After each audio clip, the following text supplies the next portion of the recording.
Yeah, I think that you grow up with your images of what history is, and they tend to be very safe images, and yet you know that this area was so much more vibrant and wild and exciting.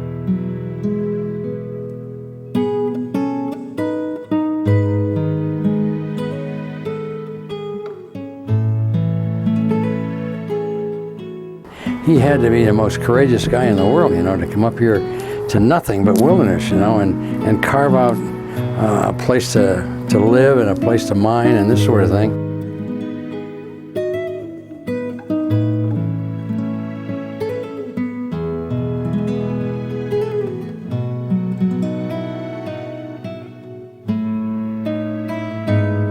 Well, that hit me when I went past Cobalt. The train stopped there, and I'm out looking around, and I thought, good God, in my geography, when the Het was a big place, and all I could see was holes in the wall, or in the ground, and all machinery lying down there, and I thought, where the hell am I going?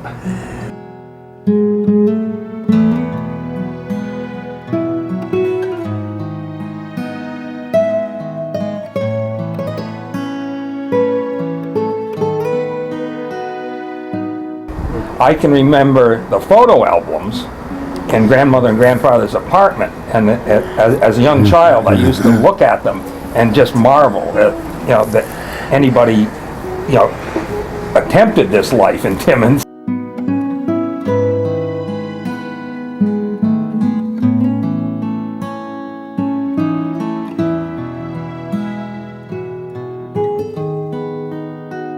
But I think our uniqueness. So my wife comes from out east, where I always say the north is like rustic, where the out east is more quaint, a little bit more manicured, careful with the gardens. I think it's a British influence or something. You know, everything's trimmed and what. But here it's rougher, and maybe the presence of all these pine trees puts something in your mind. But for the longest time, when I was growing up here, there's Hollinger houses, all down by Mount Joy. Remember? All these literal tar paper shacks all over the area, and in the, you know, in the front of the yard there's a skidoo. It's rusting, you know, it's up on blogs. It wasn't quaint as for instance they have in the Maritimes.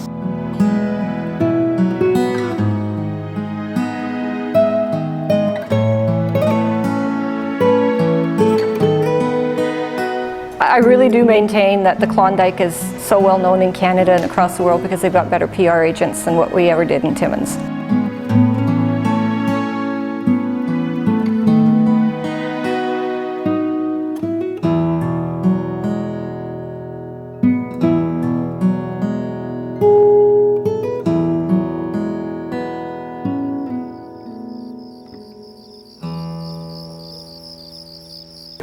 Yeah, when you put Northern Ontario in context, we didn't come from Southern Ontario.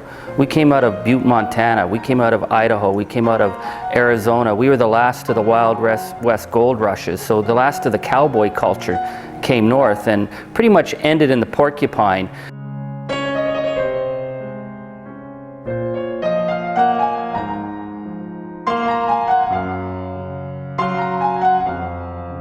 In 1910, my grandmother, my dad, and his brother came up here to live. And I could not imagine how she felt when she saw what was up here at that time. She probably said, my gosh, I should probably go back to Detroit, but she never did.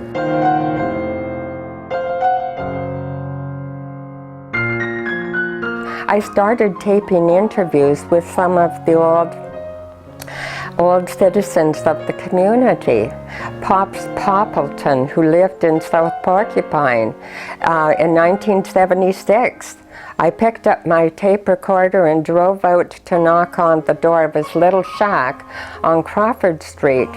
And he said, "Come in," from the other side of the door. And it was a small little shack, and I went in with my tape recorder and introduced myself and said, "Pops, can I interview you?" And I knew about this old gentleman because he was 95 at the time, but he had come up from Haileybury In 1909, with Matt Floody, they came up with a sloop carrying all of this food for the prospectors who were here. And he met Benny Hollinger, he met Sandy McIntyre, and Hans Butner. This old gentleman was just a joy to talk to.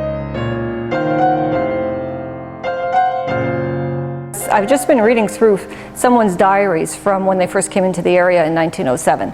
And when you read that day to day, oh my God, I have no idea why these people didn't just pack it up and get out of here and just forget about it, is a testimony to them, first of all, but I think really also a testimony to what the lure of gold is to people, and people just don't.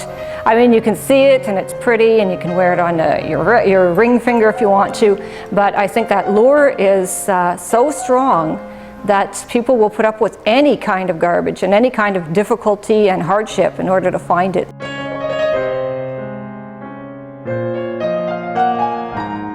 They brought with them really distinct traditions. Their labor traditions were a lot more radical than the traditions in Ontario.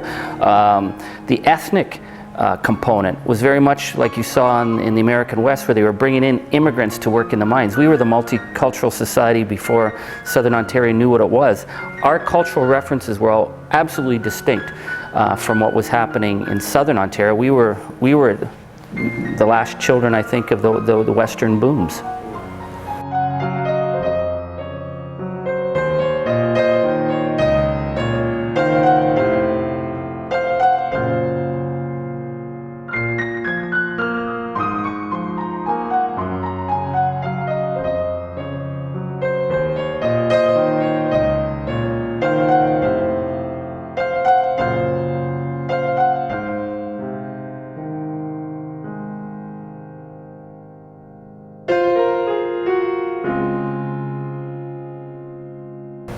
Yeah, I think that the real fabric of life and the rich textures always has to be put, in context to the times.